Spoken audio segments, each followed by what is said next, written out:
By the way, it's not a good introduction to say to people from Toronto that you've been to Montreal.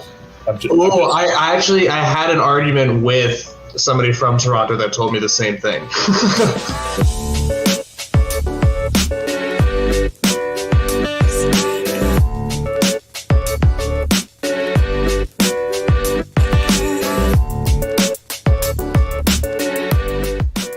Hey everyone, my name is Aidan Charron. I am the Associate Director of Global Earth Day, and today I'm speaking with David Miller, the former Mayor of Toronto, Canada, and Chair of C40 Cities from 2008 to 2010. David is also the author of Solved, How the Great Cities of the World Are Fixing the Climate Crisis. How are you doing today, David? I'm doing very well, thanks, and thanks for having me on very much. So tell us a little bit about yourself and your role as the former mayor of Toronto and the chair of C40 Cities. In many places around the world, being the mayor is a bit of a unique role, I'd say in all of the big cities, because you have the chance to bring people together around a common vision for that city and to take real action, because that's what people expect from their city governments. You know, the city governments run housing, they run parks, they run water, they run transportation, they often set the building code, they're responsible for overseeing development, they have environmental responsibilities, all really practical things that people expect action on. So in addition to the political heft and influence, it's a real chance to make a really big difference. And, you know, for me, serving 2 terms as mayor was a real privilege. And I like to think that council and I and the public service made a very big difference in those 7 years. I haven't had a chance to visit Toronto yet. I've been to Montreal and I've been to Ottawa, Canada recently for the INC4 taking place about the Global Plastics Treaty. But how have you seen your role change since leaving office? When you're in public office, and I was elected for 16 years, you have a very direct ability to influence the kind of change you believe in. And, you know, I have the privilege at C40 Cities, which is an alliance of mayors of the world's largest cities, where I now work. I run our internal think tank of doing that indirectly. And that's a big change, but I feel quite lucky to be able to be involved. You know, C40 is a movement of the mayors of the world's largest cities who've agreed to use their voices and their actions to help the world avoid climate breakdown. And, you know, it's an existential threat to civilization, a threat in many ways to planetary and environmental and ecological health and biodiversity. I'm from the Outer Banks of North Carolina, so my issues with the climate are more based on how fast the water is going to rise, as well as a crippling tourism industry if those things come crashing down. So what is the biggest challenge you've observed in Toronto? Well, I think for me it was an evolution. You know, originally I'm an immigrant to Canada, and I emigrated as a boy from a small English farming village that in modern terms, you would say was very sustainable. You know, the farms were all organic, but not because people believed in organic farms. It's because the farmers didn't have very much money. So the fertilizers and chemicals were an extra expense. So they were very frugal. We had a very advanced recycling system. You know, if something was broke, you fixed it. Right. And if you couldn't fix it, a guy called the rag and bone man would come around and he'd fix it.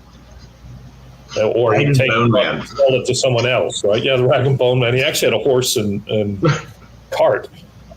So, you know, I think inside me I had those environmental values kind of embedded at a very young age. We grew our own, some parts of our food, you know, like vegetables. We grew in a little garden my granddad kept. And so, you know, when I got interested in politics, it was more about social justice and equality and trying to right, you know, the very significant inequality we see in our North American societies. But over time, for me, I started to see the relation between inequality, the environment, and particularly climate change. And in Toronto, the residents expected their city government to act on climate change. I think a few things came together.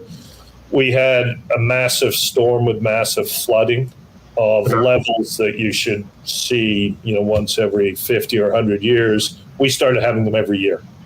Yeah. And the damages were really significant, very expensive to fix for, people's homes flooded. And once your basement floods, you probably can't get insurance again. And, in our city, like many, most people's biggest investment in their lives, if they own one, is a house. Yeah. I'm the first person in my family to have owned a piece of property. We were always renters. So this is a hugely significant thing for me, given my family history. And if it floods, you're in huge trouble. So it was a big, big issue for people.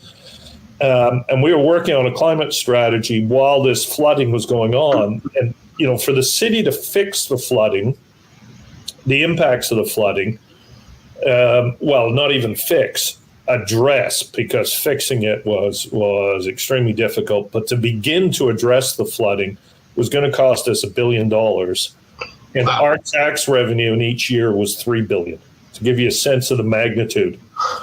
And I think this is true for many mayors. The magnitude of trying to address climate change from an adaptation perspective is far more expensive than trying to fix it from a mitigation perspective. Yep. Like, it's massive, massive, massive. While that was all going on, Al Gore's Inconvenient Truth came out. So, climate change became a topic of conversation. So when we brought our plan to council, which is a highly successful plan as it turned out, we got a unanimous vote from council. And our council isn't party politics really in Toronto. Most people, have a philosophy.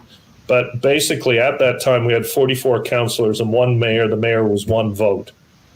And to get a unanimous vote on anything was really challenging. And I think it indicates the seriousness with which Torontonians were taking the climate crisis at that time, because of the massive flooding, because of what they're reading about, because Toronto, is a city that is marked by big ravines and river valleys. So we're a very environmentally conscious city.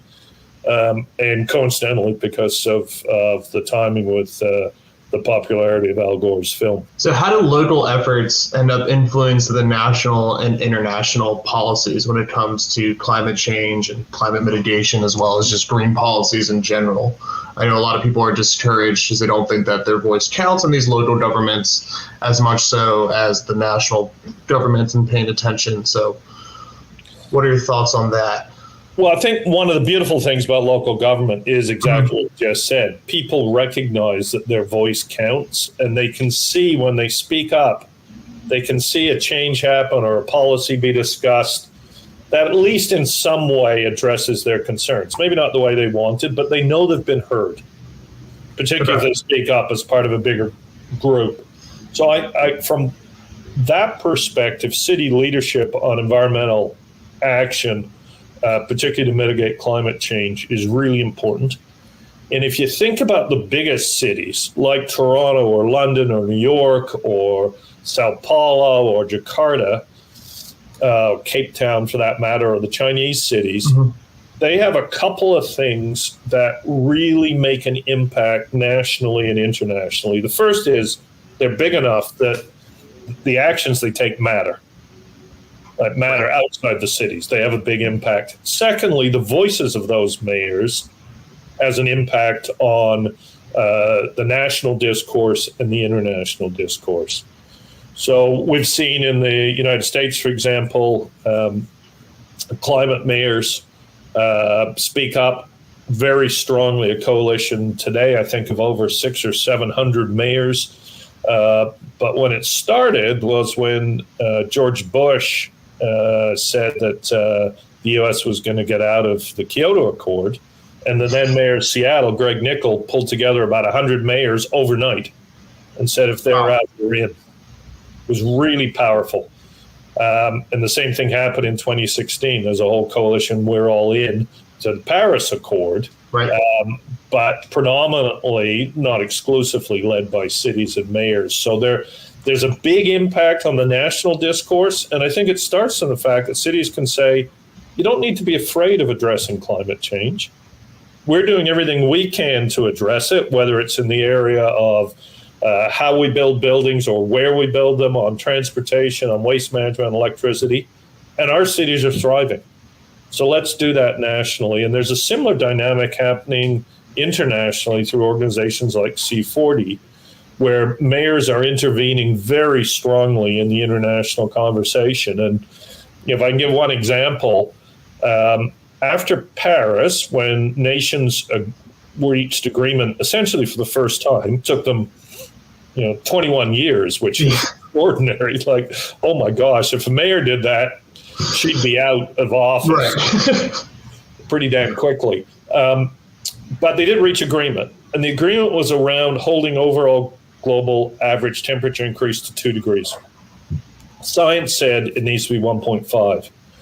So the C40 mayors met the next year in Mexico City, and under the leadership of the then chair, Eduardo Paez, mayor of Rio de Janeiro, agreed that it will be a criteria of membership for every C40 city to have a 1.5 degree aligned plan. Wow. And the cities all adopted that. If you didn't want to do it, you had to leave the organization, and cities have been asked to leave.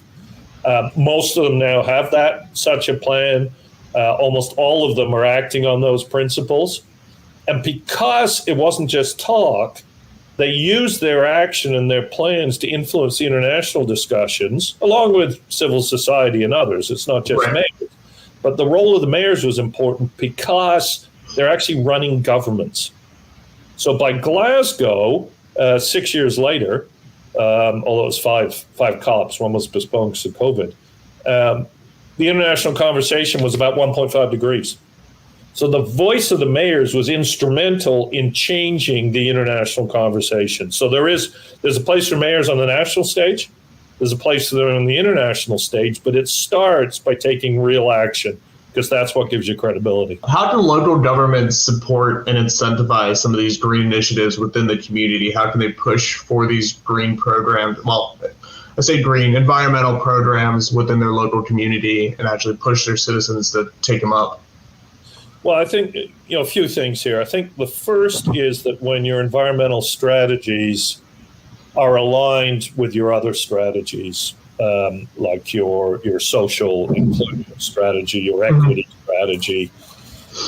And so the first thing is to include people's voices in developing those plans, particularly low-income communities, which are marginalized often from the political conversation.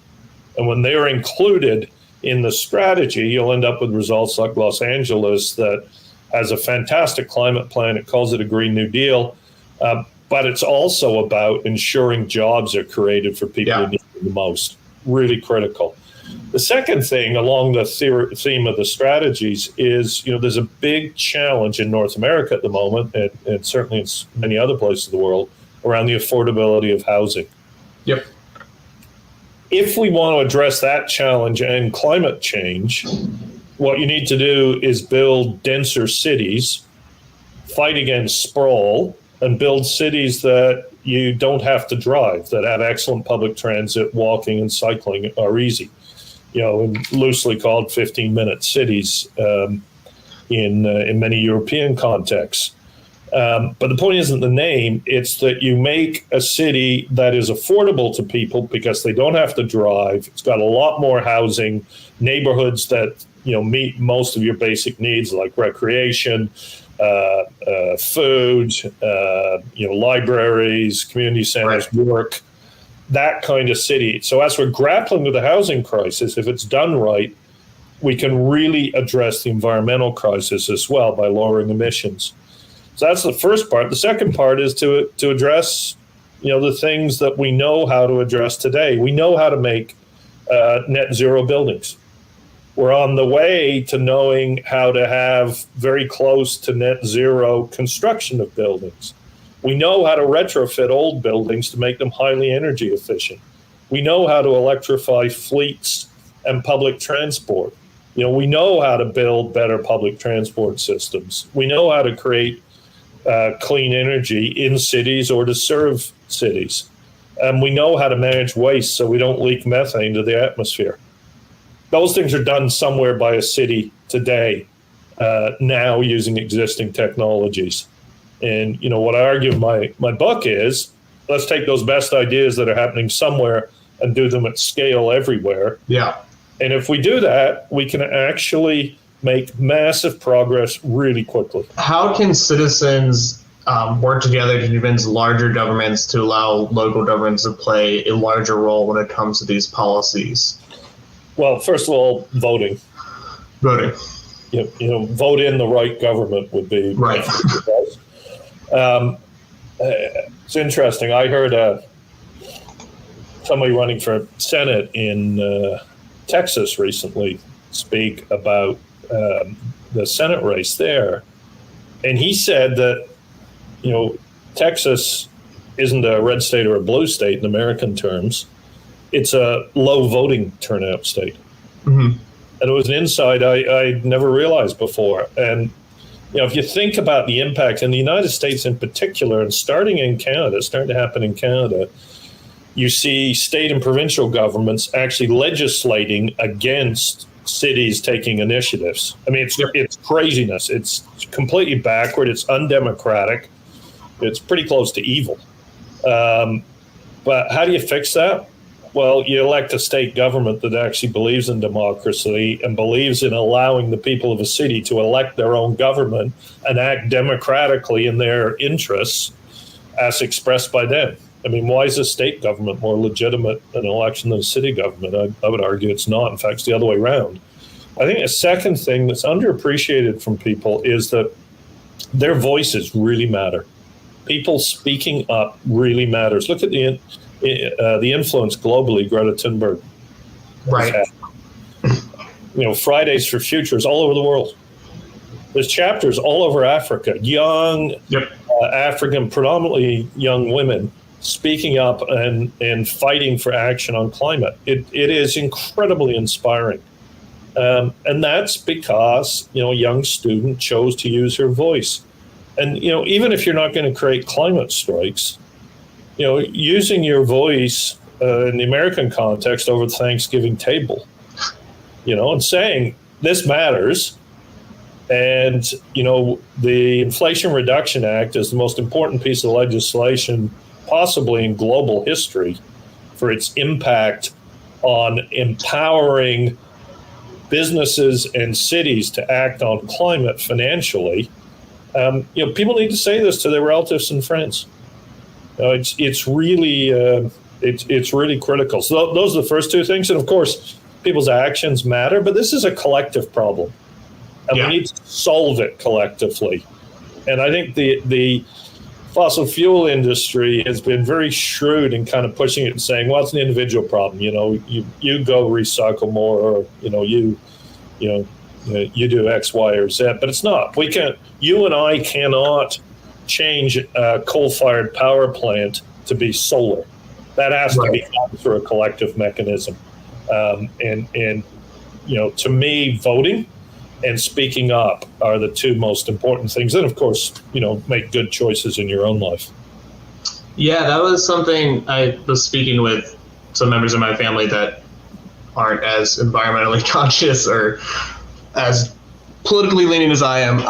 And we were talking about what would drive them to make these changes. And the whole argument was like, it just needs to talk about the financials more. That's what the green movement seems to be missing, is like, we're making all these investments in clean energy and it's supplying all these jobs, but no one seems to be talking about it as much.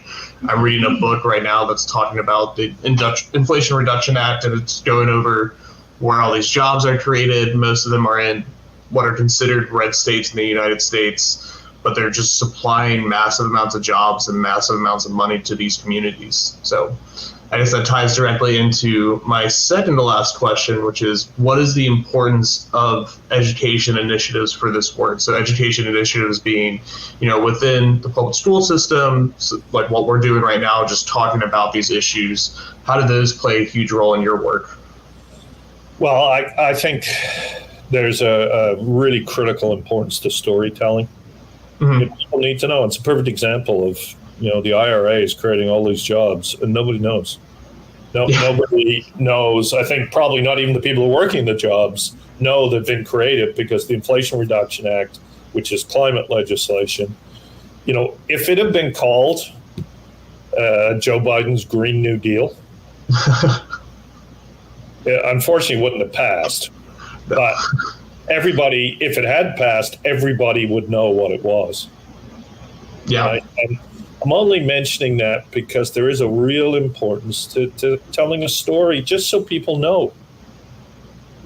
People understand. I'm a lawyer professionally, and when we studied addressing juries, they said use stories because it's how people psychologically, how they listen and how it sinks in. And I think on climate, there's a very big need for that indeed. So my final question is, what are your plans for Earth Day 2025 and just for the rest of this year? We have COP29 coming up in Baku. We have the hopefully final signing of the Global Plastics Treaty in INC5 taking place in Busan, South Korea, as well as other meetings in Cali, Colombia, the G20 taking place in Brazil. So what are your plans from now until Earth Day? Over the next year and a half, the world needs to get serious and act. Last year at COP, it was decided that the phase out of unabated fossil fuels, that language finally went in. It's all about how much fossil fuels we burn. It's astonishing it's taken this long to get that language in. But now it's there. We now need to emphasize what can help us do that. And, 70% of greenhouse gases are in cities. It's about how we heat and cool buildings. It's about building dense cities. It's about electrifying transportation, particularly fleets and public transport, ensuring waste doesn't escape from waste management, and generating clean electricity. We can do that.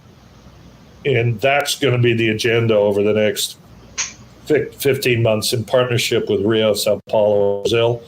And I'm cautiously optimistic that we'll see really massive changes over that time, with fingers a little bit crossed about the United States of America.